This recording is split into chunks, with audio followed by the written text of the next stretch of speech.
guys, dito kami sa ganda ni Ariel. Hi guys, dito kami sa Intramuros. Hi guys. Ano binabasa nyo, Dara? Lips Oh. print.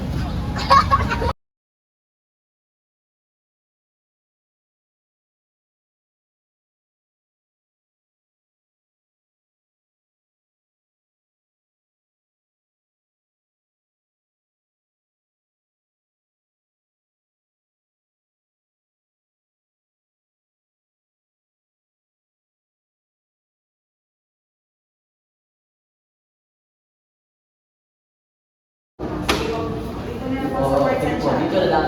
Kasi may okasyon kaya Rizal, yung problema natin doon ay yung mga, hindi rin tayo makaka-penetrate sa museum, malamang sa malamang. Kasi ang papasukan lang natin, kay kwento ko na lang yung museum. Tapos, Hindi po makikita namin. Di ba parang may dungeons eh? dahil yun, papasok tayo. Napapasok po tayo. Papasok tayo doon. Pero yung kaya Rizal Monument ay yung museum, ikikwento ko po ano yung laman doon. Hindi kami nakapasok. May event po eh. Tignan natin kung tapos na event sila. Oo. Mukhang nagkakalaan. Para Tignan natin. Para makita. Dating kanyang huling paalam sa Wicca Castilla. At sinasabi, nagpakasal si Rizal 30 minutes bago siya binaril sa Luneta. At iniwan niya si Josephine Bracken dito. At inabot niya naman kay Trinidad yung alcohol lang na may laman ng Mil Timonius. Nung last day na yun. Tapos daw, niretract niya yung pagiging mason. Kasi yun daw ang requirement para mapakasalan si... Sige, i-aring mo po siya. Sige. Simula na po kayo. Talk na ako about the bulos para may bawas na po.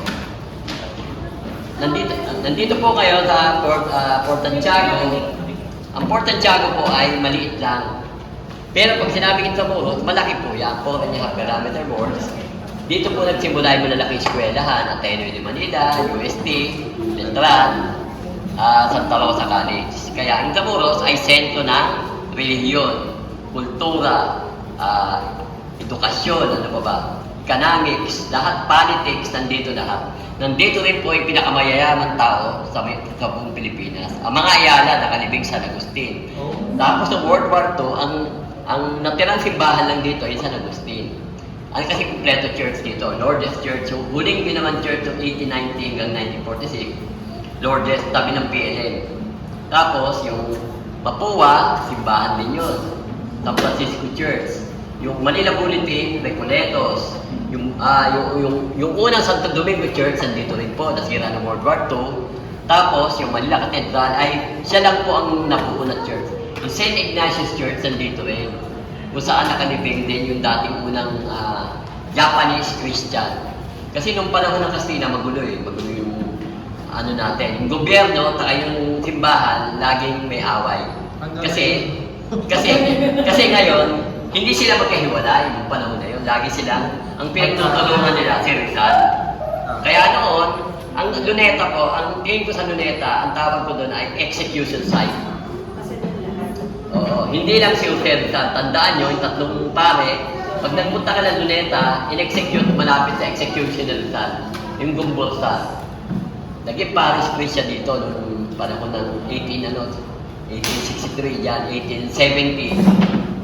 Tapos binitay sila sa Luneta, ang kasalanan nila, hihiwalay sila sa Kastila. Magtatayo ng sariling kongregasyon siguro. Nung nalaman ng Kastila, hindi pwede yan. Kailangan kayo bitayin. Yun yung Cavite Mutiny na nangyari. Cavite Mutiny, na sinama sila doon na wala naman silang talagang kasalanan. Parang ito kasalanan yung Cavite 1872. Kaya nung time na yon, ang Philippine Revolution naman natin, napakagulo dahil ang daming away. Ang daming away ng mga leader. Ni Bonifacio, tandaan nyo, in-execute. Simbahan, ganun din tayo sa panahon ngayon. Parang ang tao hindi natututo sa kasaysayan kasi naulit.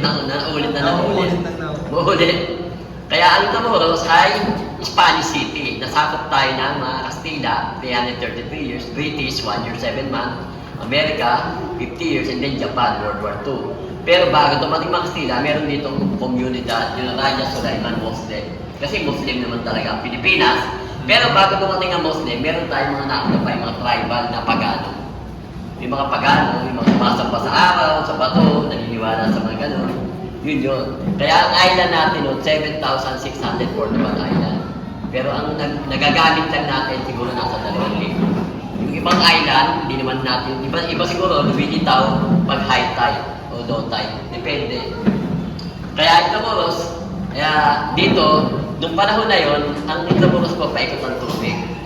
Tapos yung pader na to, ginawa to, kasi nung makita nila mga Kastila, marami pala dito materials na adobe. Nakita nila yung bundok ng adobe sa Makati, Bulacan. Nakita nila, tinibag nila yun, tapos tinayo nila to.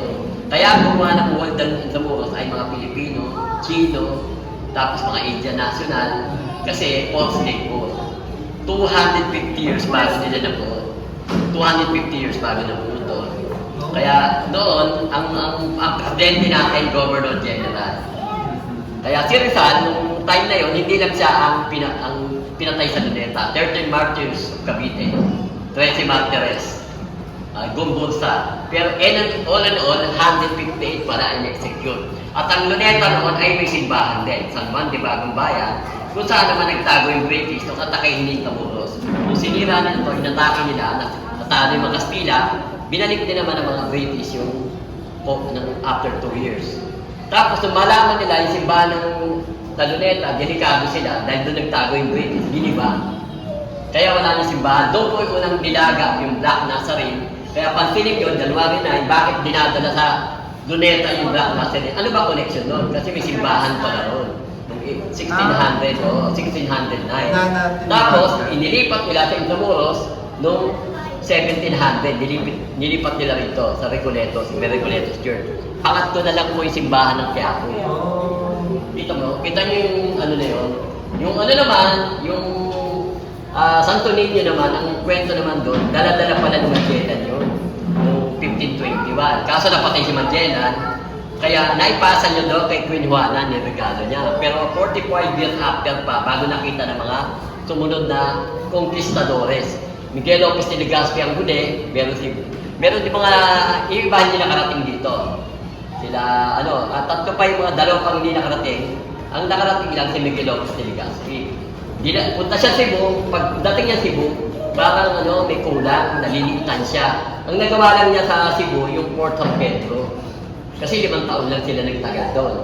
Nung nakita nila, may malaking komunidad sa Maynila, inilipat naman nila yung yung palisade. Gumawa sila ng maliit na dito, na muog, na troso, para siguraduhin hindi tayo papasokin ng Pero, binuo nila yung Intramuros para protection na din sa sarili nila. Kasi from time to time, inaatake tayo ng mga Dutch, Sinibaho, British, sino pa ba? Amerika, pinenta naman tayo ng Kastila sa Amerika nung hindi niya kaya ng $20 million. Parang hindi tayo nawala tayo sa eksena. Parang hindi tayo pumayag. Nung binenta tayo, mananalo na tayo sa Kastila, nasakot na nga natin yung Manila. Sabi ng Kastila, protectionan nyo kami, baka patayin kami ng mga Pilipino na yan. Ang laki ng galit sa amin yan. Ginawa nila, hinol nila, yung barrio ng Pilipino entry, mananalo na tayo. Nung time na yun, hindi na kumayag Pilipino, pinasok na yung San Juan, February 4, 1899, nagka-upisa niya ang Philippine-American War. Dito po napatay si Henry Lawton. Kaya may Henry Lawton eh.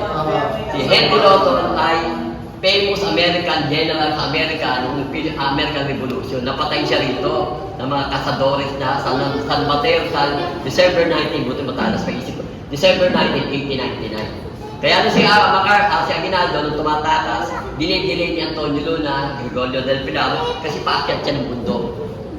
Hinarang ni del Pilar, yung ibang namang Amerikano. Kaso, ay mga Pilipino, tinuro siya ng isang igorot na tinuro siya kung saan siya pwede shortcutin si del Pilar. Napatay si del Pilar. Si Antonio Luna naman, pinabalik naman sabi, magkito tayo sa kabartuan, sabi ni Aguinaldo. Nakita niya yung kaaway niya, si Ben Camino. Kasi may away sila sa loob ng revolusyon. Kung nakita niyo, si Antonio Luna pinagtataga, saka si Roman. Dalawa silang pinatay. Si Rusca nakatakas. Siya lang ang nakaligtas. Kaya si Aguinaldo, nung time na yun, nandun na sa palanan. Safe na siya, tahimik siya eh.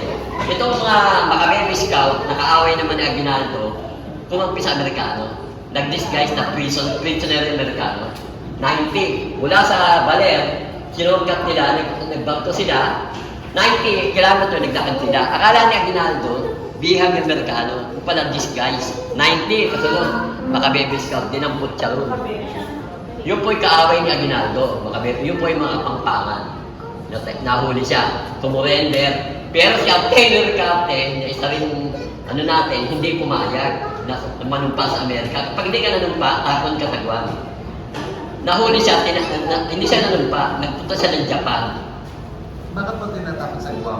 Kasi exile. Tapunan yun ng mga hindi nanumpa. Okay. Pag hindi ka nanumpa, takot ka sa Guam. Yung mga nanumpa na, si Aguinaldo, pumayag na. Pinapayag niya, sila Malba, huling sumurrender yun. Pero si Taylor Captain, hindi siya pumayag. Ang ginawa niya, nandun siya, nahuli siya ulit sa Bataan. Kinapon siya ngayon sa Hong Kong, tapos nagpunta siya ng Japan. Ito na, nung matanda na siya, nagtayo siya ng restaurant sa Japan. Noong World War II, ginamit siyang pabalik dito. Ito yung Pilipinong bayani nyo. Nasa amin side. Si Laurel. Kawawa si Laurel kasi ang sabi siya, collaborator. Pero mahirap kung ginampanan ni Laurel kasi pinigilan niya yung mga Hapon. Tumakas sa si Quezon kasi may siya yung TB. Tuberculosis. Nag-aalala si mga Samuel at si Douglas MacArthur sa Corredor. Kailangan makaalisa sila. Punta sila ng Australia. Tumawid sila ng Amerika. Namatay si Quezon sa Saranac Lake sa New York. August 1, 1944. Di pa tapos ang gera. Kaya yung time na yun, nilibing muna sa pansamantala sa Al-Arlington Cemetery sa US. Tapos, noong 1946, binalik ulit si Quezon. Pero, nakakabaon na. At dinala siya ng aircraft carrier ng Amerika, yung Princeton. Ganun kataas. Tapos, inilibing siya sa Manila North Cemetery noong 1946. Noong 1978, sinukay ulit. Dinala naman doon sa Quezon Memorial Circle. Pero may kwento ko na yan. Bakit dinala? Kasi nga may libro ako. Yung mga libro ko kasi mga luma. Kay Poblador. Kaya yung Tamuros, napaka-makasaysayan para sa akin, hindi lang naman sa mga bayani natin. Tandaan nyo, hindi lang si Utersa ang dapat nakalalahanin natin. Yung tatlong pare, yung mga batet, nakulong din yan. Tapos, si Rizal, hindi naman lang kukulong sa dungeon. Bakit? VIP prisoner. Bantay sarado. Alam nyo ba, balak iligtas niya Aguinaldo yung Bonifacio, Quezon? Balak niligtas yan, Bonifacio, Aguinaldo. Sabi ni Kuya niya, huwag na, mama. Nakahanda na si Rizal mamatay, pabayaan niya, maglalakad siya. Sabi gano'n. Kaya hindi na, sabi ni Pasiano. Si Pasiano, nakalimutan natin, siya pala yung malaking ginampanan sa buhay ni Rizal. Siya yung nagbibigay ng allowance. Siya ang naging girlfriend niya, sabi natin, tatlo. Si Katikba, si Valenzuela, at si Leonor Rivera, na kanyang pinsan. Tapos, si Nelly Busted, minsan si Antonio Luna, at si Rizal, nagduelo yan dahil sa isang babae sa Europa. Kay Nelly Busted. Nagduelo sila, wala sino nanalo. May kaya mga panahon si Rizal. May kaya si Rizal, pero hindi naman sila yung pag-aaral ng lupa. Parang pinagkakatiwalaan lang sila sa binya ng mga lupa. Kaya nakapag-aral siya, at sinanda niya pa yung sing-sing na para makaalis lang. Kaya hindi alam ng nanay ng magulang niya. Yung kapatid niya, nagsanda ng sing-sing, tapos binigyan ng alawan, nakapunta niya ng Europe. Kaya lang, pagbalik na nakapag-aral siya, bumalik siya ng 1887, dala-dala niya yung libro, sabi sa kanyang tirero, yung libro mo na yan, hindi ka mapapahamak. Bumalik ka na lang. Tapos, nung nahuli siya noong 1892, nagpalita sa Malacanang Tapos sabi sa kanya, itatapon ka namin sa dapitan. 4 years. Sinama siya, kasama niya noon nanay niya, kapatid, sila training, mga pamangkin niya. Hindi naman sila nakakulong doon. Doon sila nagkaanak ni Josephine Bracken, ang pangalan ay Francisco. Namatay, nung bagong panganak siguro, namatay. Tapos, nung time niyo, sabi ni Blumentritt, ang tagal mo na dyan, pumunta ka na ng Cuba. Pumunta siya Cuba, gusto niya rin makaalis sa Pilipinas. Pagdating niya ng Cuba, hindi pa siya maabot. Nasa Middle Ocean, sa Egypt, at pumutok yung Philippine Revolution. Iniisip nila, ito ang dahilan kaya may Philippine Revolution. Pinabalik siya rito. Yun yung kalbaryo niya. Kinalagay siya rito, 1896, November 3, hanggang December 29. Hindi naman siya pwedeng dalawin kasi hindi pa siya sentensyado. Pero, nung tinarayan siya sa PLM ng December 26, pero siya yung sabi niya, wala akong alam sa nangyayari ngayon. Una-una, wala ako wala na ako sa Maynila. Yung mga Pilipino naman, ginagamit yung kanyang pangalan at kanyang litrato na walang pahintulot.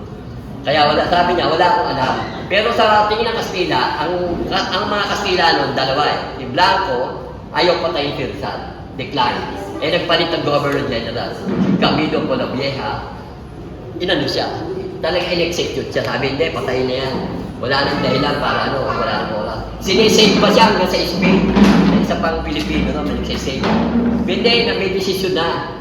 Kaya si Rizal, talagang itutuloy na. Tapos sinakasama ng Rizal na nakulong sa Montjuic Chapel sa Barcelona, pinatay niya naman yung Prime Minister doon. Ginanti niya si Rizal. Dito mga sidekick na hindi natin nababasa. Alam na natin, napakababaw eh. Kaya si Rizal, ang bumalik po kay Rizal, mga Pilipino. Walang Pilipino sa unang hanay. Nirapol nila yung baril. Rapol. Hindi mo alam kung sino may light mo na yun. Nakakyak nila, yung isang witness, pag baril nakatutok sa kanila, haharap mo sa babaril. Sabi niya, hindi ka pwedeng humarap na ito kasali, tumalikod ka. Pag talikod, binaril siya, umagsak, lumapit ng opisyal, hindi naman siguro sa ulo binaril siya ulit, panigurado matay siya. At pagkamatay niya, inilibing siya, inalis kagad siya, baka matandaan ng mga Pilipino, ginawa ng ate niya, hindi malamak sa nilibing eh. Inilibing sa Paco Cemetery na wala pa 2 years. Pagkatapos ng 2 years, nilagyan ng RPG. Kasi maraming Pilipino na baka ituloy yung Rizal, itinago. Doon nakita ng kapatid niya, wala ng mga Amerika, mga Kastila, hinukay. At dinala sa bahay nila sa Binondo, inugasan para sa Pasig River, yung buto, nilagay sa box, itinago doon. Nagkaroon ng contest ng panahon ng Amerikano, parang pera ito, kailangan ito pera. Binibigyan ng pension ni nanay niya, dinecline pa. Tungkulin daw nila yun. Tapos, nagtagal yung buto niya doon, 14 years, kasi wala pang monumento nakatayo. Ang monumento nakatayo, yung nanalo ay second prize, hindi ko yun first prize. Ang nanalo, El Martir de Bagong Bayan, gawa ng isang Italian, mahal. Mahal ang mahal ang 100,000 ng budget. Dito na lang sa simple. Kaya ang nanalo, ang ginawang award, yung second prize si Richard Kisling ng Switzerland. Doon nagsimula yun. Kaya every year, yun na po, pag pupunta tayo na dati may monumento niya, yun siya nilibig. Pero hindi siya luminari. 100 meters away sa Chinese Garden. Kaya dapat, pag nagkwento kayo detail, ng mga ngayon, ang mga libro natin, di ba, mga elementary, high school kasama na natin yan. Kasi nung time yun, memorize pa namin yung Mi Ultimo Adios ng high school kami sa Maynila. Kaya, meron din pangalan sa Indamos kasi from World War II, nagbuhukay din ako ng archaeology. Kasi ang trabaho ko archaeology, nagbuhukay ako ng artifacts, nagre-restore ako ng wall, pati mga wall dyan, ako gumawa, pati mga ultimo yung tunnel doon, nandun pangalan ko. Kasi nung time na yun, ang Intramuros ay, sabi na maraming mamumu dito isang tanong sa akin yan so sa nararamdaman, marami. Kasi, huwag kayo bibili ng antique, sabi ko. Pag bumili kayo ng aparador, tapos, yung aparador na yan, yung may-ari, nandyan yung spirit niya. Kasi nung nagbukas yung anak ko, nung 2013, pagbukas niyang gano'n, may isang babae nakasuot ng panahon ng Kastila, nakakapit na aparador. Pagbalik niya, wala na. Naniniwala ako yung attachment. Akin to kahit sino makabili. Minsan mirror kami sa opisina. May tumawid mong golo din. Minsan naman, tahimik na lugar, minsan makakarinig ka ng hila ng kadena.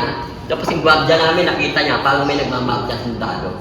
Kasi, wag na natin isama si Kaliwa. Kasi pag kasama mo sa ilalim ng dungeon yun, sabi niya, humihingi ng dasal mga tuguan. Ngayon, iikot tayo.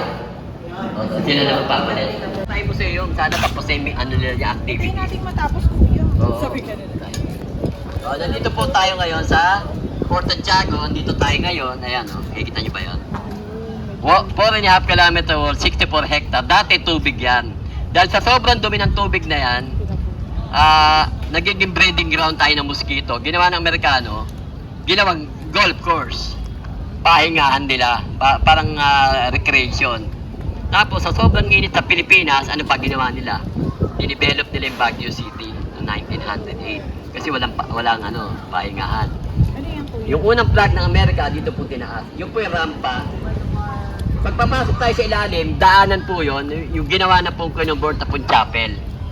Oh, tignan niyo mga apelyido niyo kung ano yung apelyido niyo ngayon. Ang apelyido ay Espanyol. Sanchez, Fernandez, Guevara, Diaz, Santos, lahat po yan ay pinalitan noong 1849. Kasi, wait po. Yes, mamaya pag-picture tayo.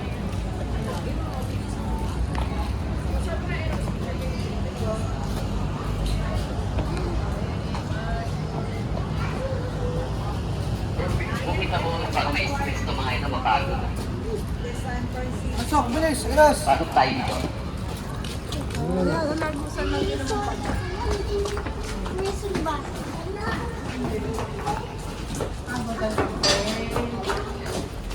Itong lugar na to, daanan to ng mga sundalo.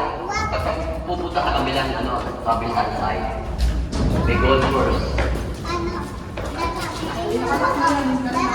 Nakalak yan. Tatapat lang tayo. May ilaw naman eh. May ilaw sa shoes ni Claire. May babae na. Yan. Kita nyo yan? Ito, nung ginawa namin ng 2016, may mga tama ng bala dyan. Sunog na sunog ito.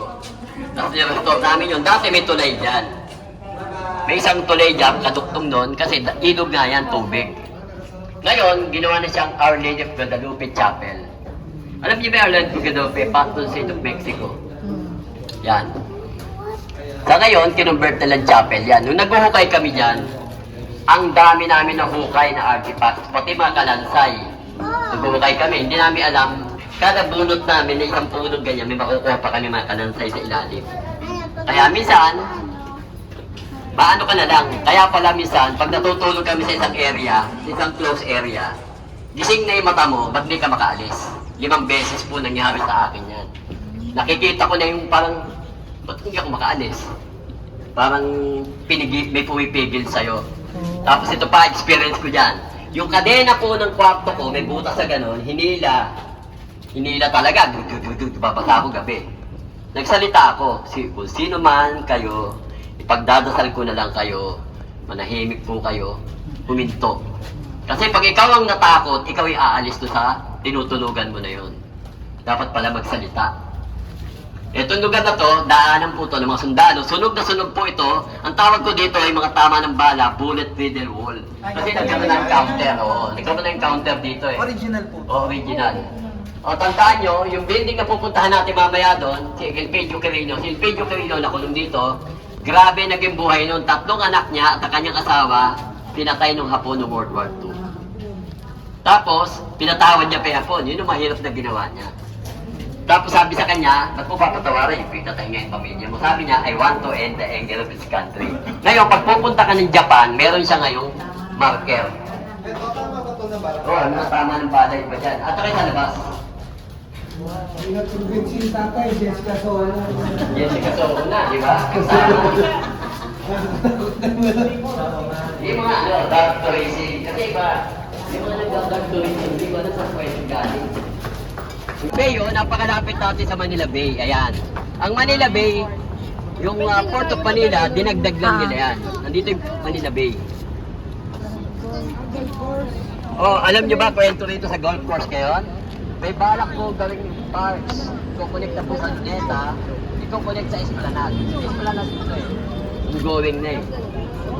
Iko-connect nila. Kaya maaaring nagre-reklamo na yung mga dyan, empleyado. May nakaisip, pero hindi niya naisip yun. Mas may idea kami sa kanya. 2014 pa lang, may nag-isip na niyan. Na gawin na lang parks, kaysa daw konti lang nakikinabang, konti naglalaro ng mga mayayaman lang daw nakikinabang. O dito, picture kayo, tayo kayo dyan. Yung kanyo na yan ay nahukay lang namin noong 2005. Part ako ng archaeological team ng panahon ng National Museum, hinukay namin to, 2005. Kaya ang Intramuros, hindi lang kanyo nang nahukay, pati mass grave, yung mga nakalibing na tao. Mass grave, ano pa ba, artifacts, marami. Pati kanyon yan, nahukay namin yan doon sa part doon. Hindi namin alam may ganyan kanyon, tapos iba maliliit, nilagay na namin sa dapat paglagyan. O alam niyo ba kung saan nakalibing yung Girl Scout sa Manila North Cemetery? Boy Scout sa nakalibing. Bumagsak yun 1963 sa, ewan ko sa Greece o sa India. World Jamboree yun. 25 yun, kasama yung tatlong tagaletran. Oo. Ano plano? Nung bata ako, dinadala ako ng tatay ko doon. 65 na ako eh. 3 years ako, ganun yung kamay ko doon. Tapos, yun ang pupunta. Quirino. Filipidio Quirino ay naging presidente natin. Grabe sakripisyo nito. Pinatay ang kanyang pamilya, kanyang anak, kanyang asawa, at hindi na siya nag-asawa. Ang naging first lady po niya, yung anak niyang panganay na si Vicky. Namatay siya siguro na gano'n. Tapos sa Japan, siya rin ang nagpadala dito kasi nung time na yon, marami din po tayong tinatanggap na refugees. Isa na yung mga Jew noong 1938, panahon ni Quezon. Tapos yung White Russia noong 1949, siya tumanggap noon, 6,500 dinala sa Eastern Samar. Tapos tumaayos na yung gulo doon, nakabalik na yung mga tao doon. Ang huli natin tinanggap, alam nyo kung sino? Mga boat people from Vietnam. 80,000 boat people na tumatakas, tapos ng gera sa Amerika, North and South Vietnam, sila po yung mga pinarasi sa Bataan, Palawan. Yun. Kaya ang Pilipinas ay tayo ang pinakamaraming disease na sinolve. Kasi yung mga disease natin, cholera outbreak, malaria, ano pa, ketong. O, nagtayo pa ng island doon sa Palawan, yung Leprosy Island. Palawan. Kaya ito, makita niyo yung tama ng bala, sinakop siya ng Amerikano, tapos na-control ng Hapon.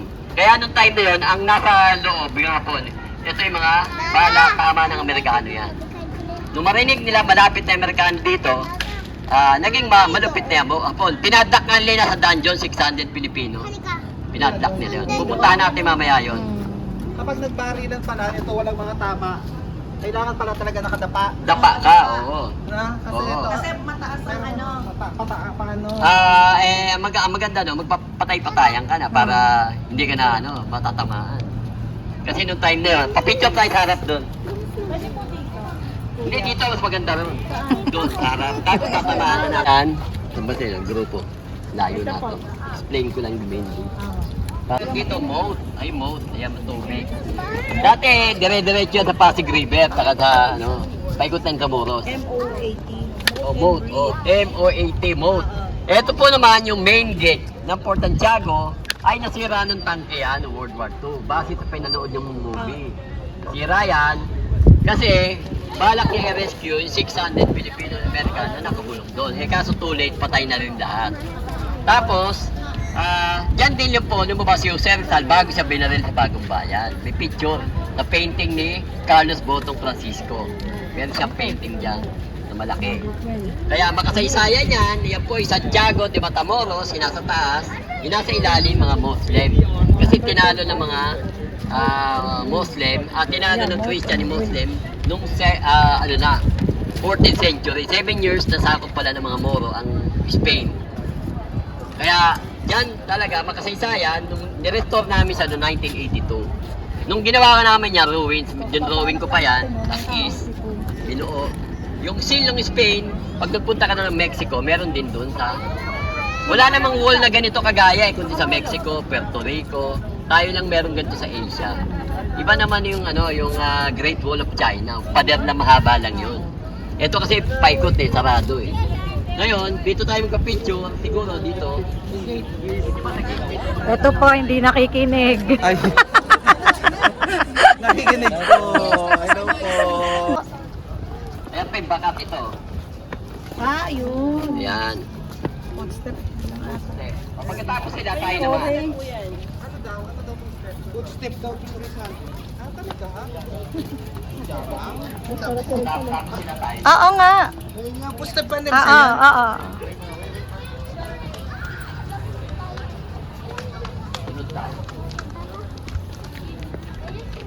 Doon sila nagpakasal at doon niya inabot yung kanyang huling paalam na sa Wikang Kastila. Kaya dito, sa part na to, hindi siya pwedeng dalawin kasi hindi pa siya sentensyado. Itong lugar na to ay lugar ni Raja Sulaiman hanggang likod po ng Manila Cathedral. Yung palisade na troso. Sige lang po. Tignan natin kung makakapasok tayo, tingin ko baka hindi. So, silipin natin. Bukas na pala eh. pa-registered na kayo. Pangalan lang ako. Oo, itong pangalan. Total nyo na. Parang nakita kita gabi sa Chow, sa ano, Max. Tapos, ikwento ko na lang yun ito. I don't have. Wala yung alcohol dyan. Sakto, pagbaril capital. Exacto po yan. Oh, ito siya, church ito. Ito yung paparil, Pilipino. Yan. Picture. Yung capital, mga Pilipino paparil.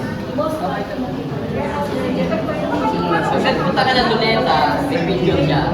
Hindi po yan sa may monumento. 100 meters away. 100 meters away. Nasa Chinese garden siya. Yan sa mountain siya. Meron din Na, ako alam mo na, sa Luneta, ano? Parang yung isang shrine doon. Kaso na yung lumipat pa yun. Si Rizal po ba talaga yan? Kimsal yan, Kimsal yan. Si Rizal talaga yan. Ito yung cross, ito yung huling paalam. Dito siya nilibig sa Paco Cemetery ng 2 taon. Andrew. Ayun, pumunta kayo, Salde, yan tayong tao. May panahon na walang tao dito. Mahirap hanapin talaga si ano eh. Ito siya nilibig, oh. Nilibig sa 1912, ito po. Oh. Yung kinakwento ko sa inyo, 1912. Oh. Nilibig lang siya sa Paco sa ano sa Luneta, 1912 na to. Ito na yun. Ito yung Luneta dati. Oo, Luneta. Ito yung pinaligan. Ito yung unang monumento niya sa Bicol. Sa Bicol to, sa Dahit Camarines Norte. Ito po yun. Nadaanan ko tayo papuntang Bicol eh. Ano po ba English ng Luneta? Parang moon yun eh. Lunar moon. Parang moon. Lunet. Lunet yun eh.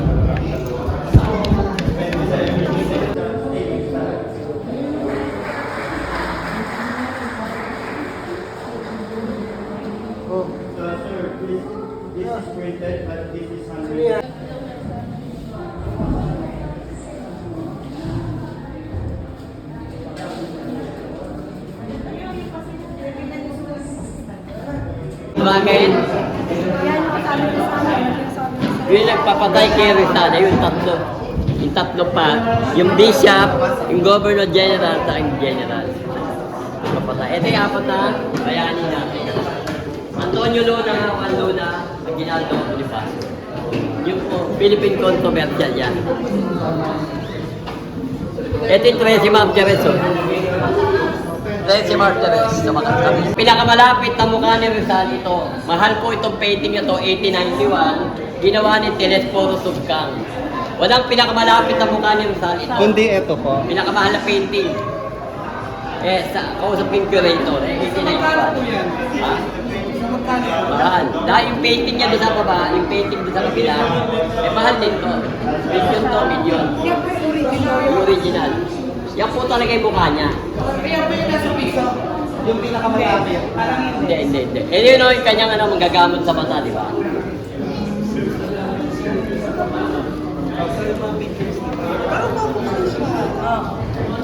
Pero maliit lang daw sa Rizal. Ganyan. Mamaya makikita natin doon. Sa estatwa pala.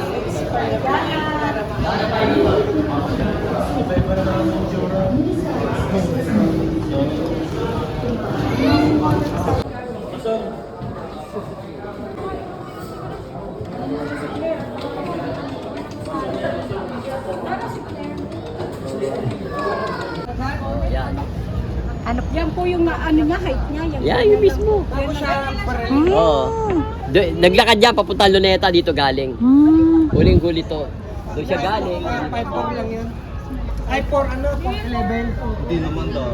Kasi may damit naman eh, kaya masusukat naman nila ang gagawin. 4'11" yan. May naiwan damit. Ate, mas ka mapipicture ako.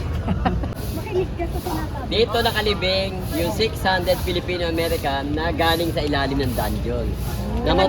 Namatay sila sa gutom. Pagkakasakit kasi walang pagkain, walang gamot, walang tubig. Nung marinig nila malapit na Amerikanong dumating sa Maynila, pinadlock nila yung mga nakakulong doon. Bahala na kayo kung mabuhay kayo, makaligtas kayo. Isang buwan ng gera, wala silang tubig. Nung makuha sila, Pilipino, Amerikano, ibang nationality, Abe, iba, sama-sama. dahil sama-sama. Sino Ayan, nagkulong sa kanila? Hapon. Noong narinig nga nila matatalo na sila, bahala na kayo, pinadlock na sila. Teka na, ibibidyo mo naman. Marami pa makikita dyan.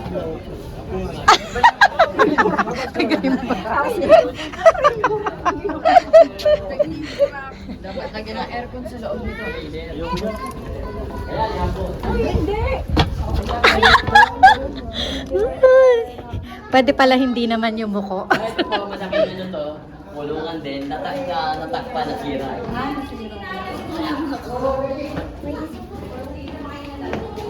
Oh. Kaya, sige ba?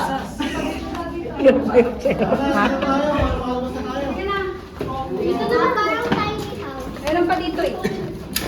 Bunker. Ito po yung itsura ng nakakulong dito nung makuha sila. Namantot na. Nagnasa sila. Ayun po yung istorya, yung Manila Massacre. Wala silang pinalulusot lahat. Kahit nasa hospital ka, ipapagaling ka, papayulitan. Ito po, hingaan nila, natakpan po ng bumagsak na building.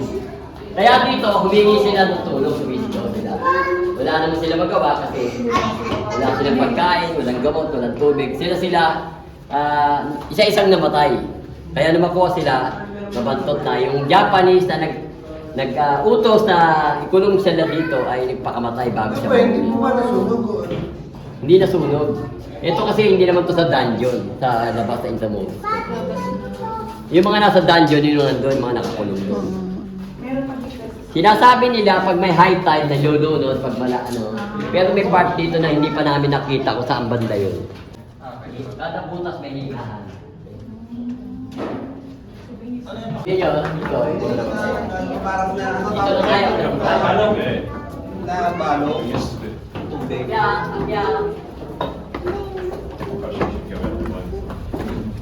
Tulong!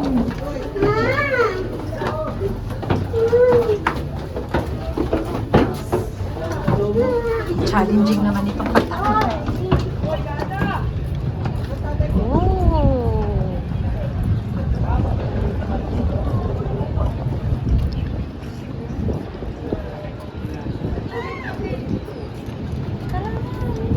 Ano mo popcorn, Yana? Ayun oh, ayun sila, Yana. Yun. Bigyan mo pa. Ayun.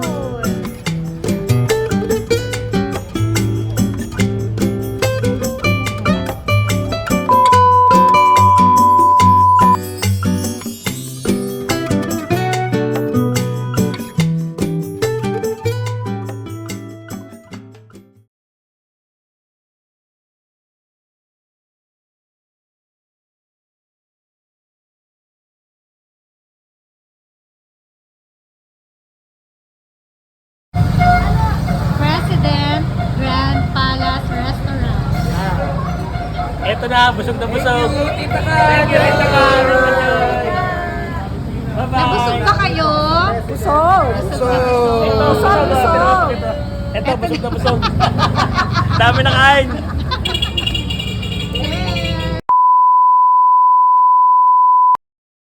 Capybara. Capybara. Tortoise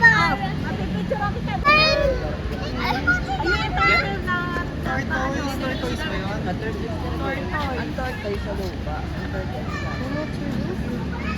Ang lakas-lakas na. What do we know?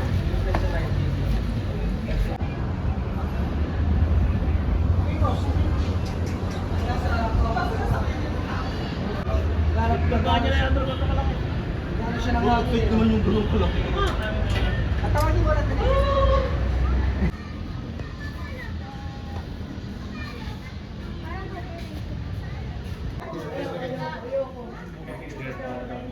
Hindi mo lang nabulat itong gabi. Parang stop.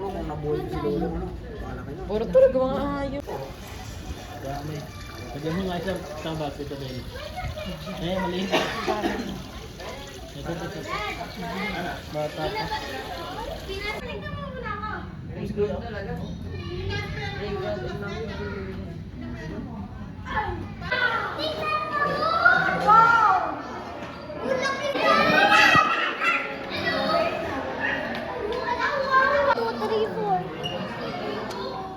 na sa likod. Ayun ka.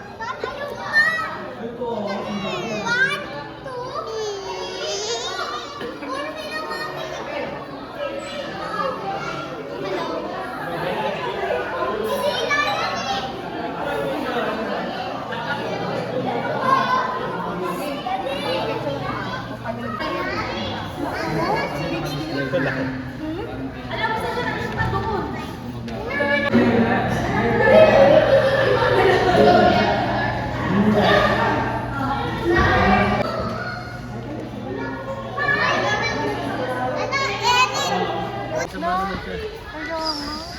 Oh, okay lang daw. Okay lang daw siya.